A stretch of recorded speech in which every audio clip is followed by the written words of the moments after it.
name's Matt. I'm a shepherd.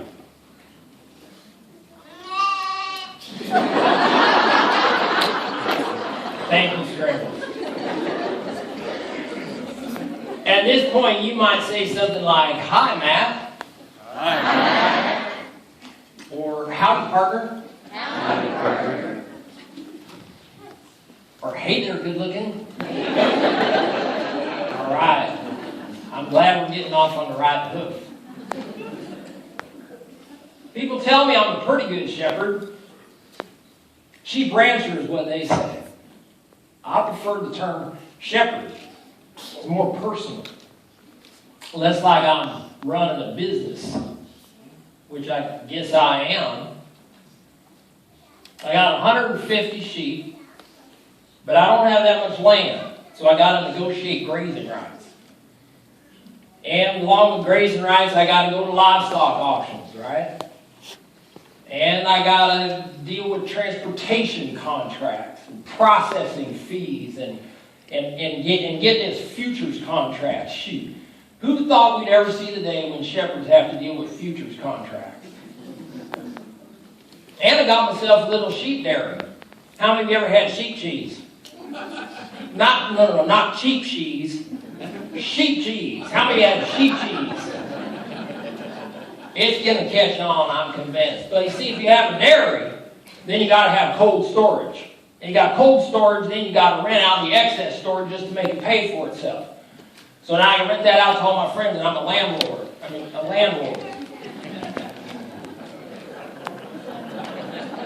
So yeah, it's a business. But I don't like to think of it like a business. It's more of an extension of my life. It's who I am. I love my little sheep, and I love my job, and I throw myself into it. I take pride, and I've never misplaced a sheep, have I? No.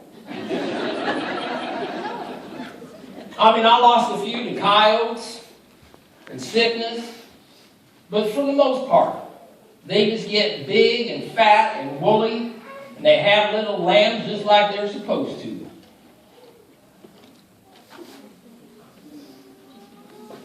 Now you just stay there, Scrambles. We have a shepherd going to come up and watch over you while I talk to these nice people. And I don't mind laying out at night. Israel's warm and dry. And I love to lay out my blanket and kick back and look at the stars. Okay? Somewhat of an amateur astronomer, actually. I know all the constellations. And I'll never get lost. I mean, you can have your compass. Just give me the night sky. I know exactly where I am, where I'm going, and how long it's going to take me to get there. People say, "Matt, must be lonely being a shepherd." No, sir. Not really. There's actually quite a fraternity amongst us shepherds. First of all, I got my friend. I got a lot of friends, but I got my close friends. I got David. We call him Davido Torpedo. I got Jacob. We call him Jake or Jimmy. And then I got old Benjamin. So we call him. We actually enjoy ourselves together. We'll gather every day, pretty much, down at the creek. And we'll catch up on the news of the day. We'll philosophize, talk shop. About mid-afternoon, I gather my sheep around me and we head for the hills. We'll get up to some hilltop because that's where they like to, spend the night. And I'll look out at all those other hilltops and I see my friends. I see them everywhere, all surround me. I know all those shepherds and all those sheep on all those hilltops. It's a good feeling. It's a sense of camaraderie, friendship. So imagine, 32 years ago, around about this time of year, we're all down at some watering hole. The kind where you actually water your sheep, not where you tip an elbow. We're all down at some watering hole, and some old timer starts talking about, did I see that star in the eastern sky, which I had not, much to my embarrassment. I pride myself on watching the stars, but I noticed it.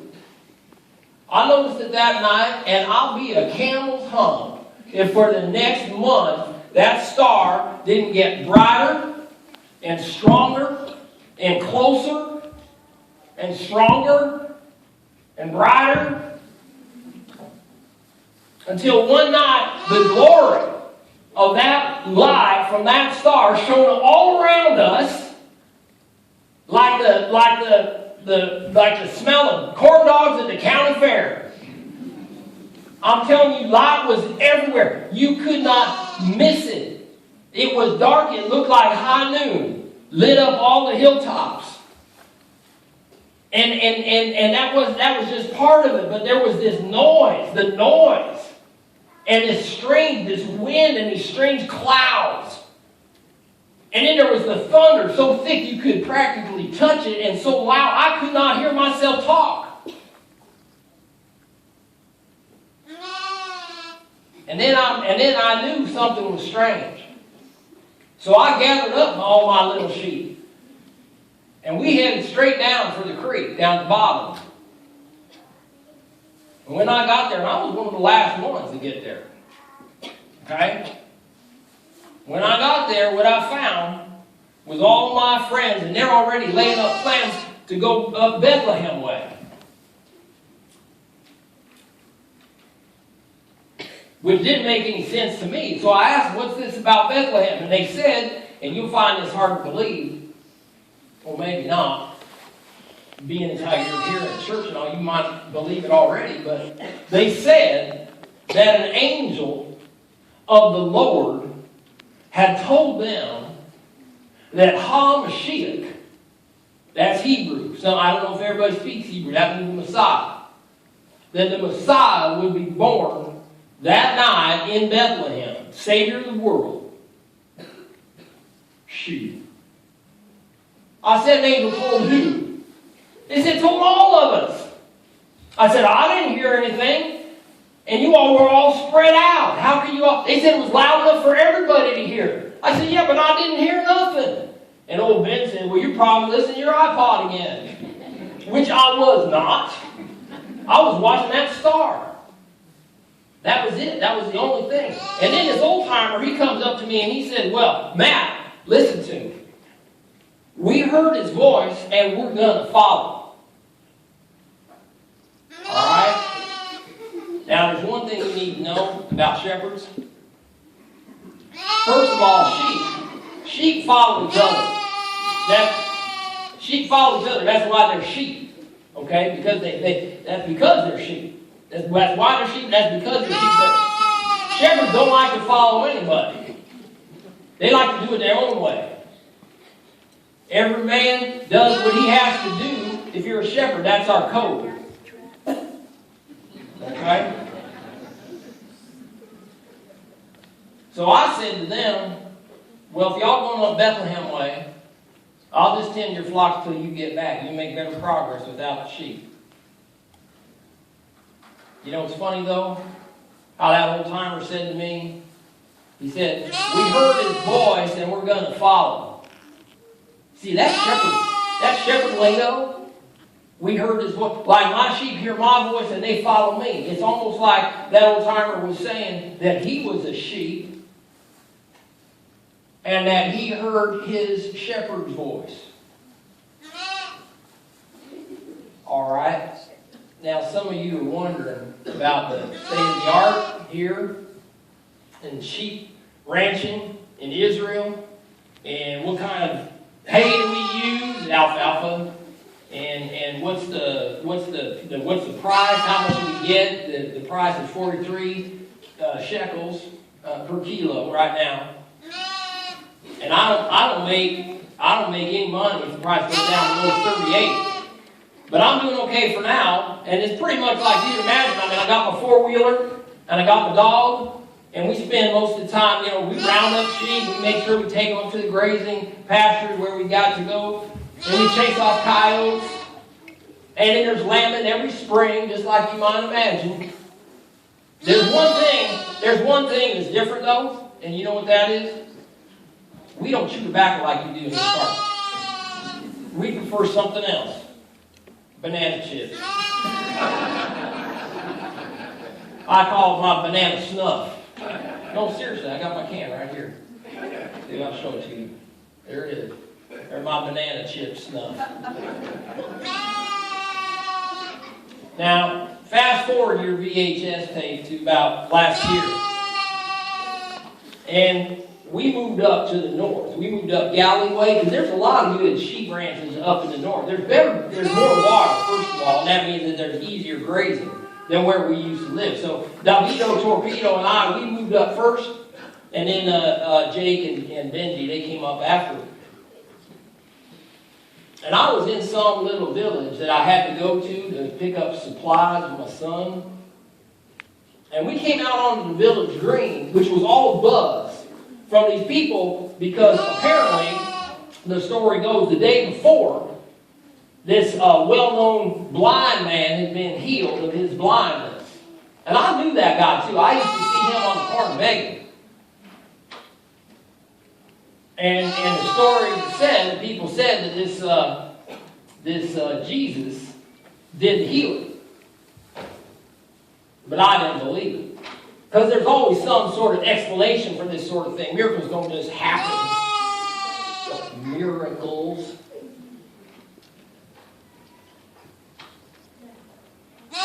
So that's the first thing that kind of threw me for a curveball when they started talking about that. And besides, I'm sitting there trying to mind my own business and tend my sheep.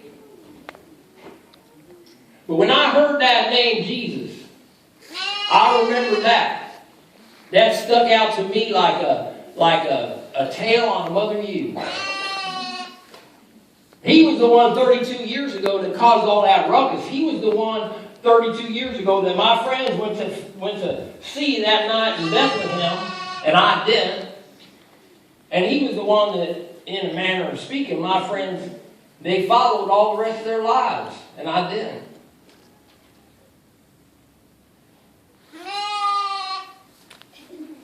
Well, you know, Israel is a small world. So it was just 4 or 5 days ago, Saturday, that I was minding my own business. I come around this corner back in town, back in, I think it was Capernaum. Yeah, it was Capernaum. And I go around this corner and I see this small little entourage, a little gathering. And there's one person in the middle. And I knew Jesus was around, so I figured by deduction that must be him. And I'm walking this way and he's walking straight for me. And I say to myself, well, I got about 4 seconds to figure out what I want to say to him. And I walked straight up to him. And I said, pardon me, do you mind me asking you just exactly who you are? Because all my life, I've been hearing about you. And now I'm standing here looking at you face to face, and I figure this is my golden opportunity to get this figured out. So could you just tell me plain who you are? And I don't mean I need to know your name. I know your name. I don't want that. I want to know who you are. Huh? And by the way, I'm not making any of this up. There was a reporter there by the name of Yohanan. That's Hebrew too. That translates into John in your English. And he wrote this down. It's in the 10th chapter of his little booklet. I think it's still in print. So he looked at me and in a real kind way. And he said, I did tell you who I am, but you didn't believe it. Remember that star? Excuse me. That's what happened with the banana chip. Remember that star? Yeah, I did. Remember that angel? Yeah, I remember that angel. You didn't believe that? No, I didn't. Remember that man that got healed miraculously of his blindness? Yeah, I remember that. Said you didn't even believe in miracles. All right, so he made his point loud and clear. But then he added this curious little morsel. He said, you didn't believe because you're not one of my sheep. My sheep hear my voice. And I know them. And they follow me. Well, he's right about that. I didn't hear his voice.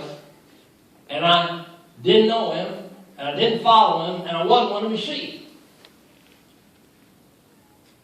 But he kept staring at me, looking at me. And then he reached out his hands and put his hands on my shoulders. Not aggressive, but real friendly like. And he said, my sheep hear my voice, and I know them, and they follow me. Leaning in, he said, follow me. And when he said that, I wasn't thinking about sheep. And I knew he wasn't talking in the abstract. He was telling me, he was asking me to follow him. Okay? Now, I don't know where some people get off telling other people what to do. But in this particular case, I didn't mind. Because I knew he wasn't on the make. He wasn't working the angles to try to sell me something. When he said to follow me, he said it to me the way I say it to my sheep. Follow me, and I'll lead you to a place that's good for you. Follow me, and I'll take you to green pastures, to big mountain meadows where you can eat your heart's content. And I'll lead you to streams of cool water that will refresh your body and refresh your soul. I'm the shepherd, little Emmys. I'm your shepherd. You can trust me to do you good. I knew what he was saying. And since he was speaking my language, that's what I did. I'm still a shepherd. I still got my ranch. I still got my sheep. But finally, I heard his voice. And I followed him.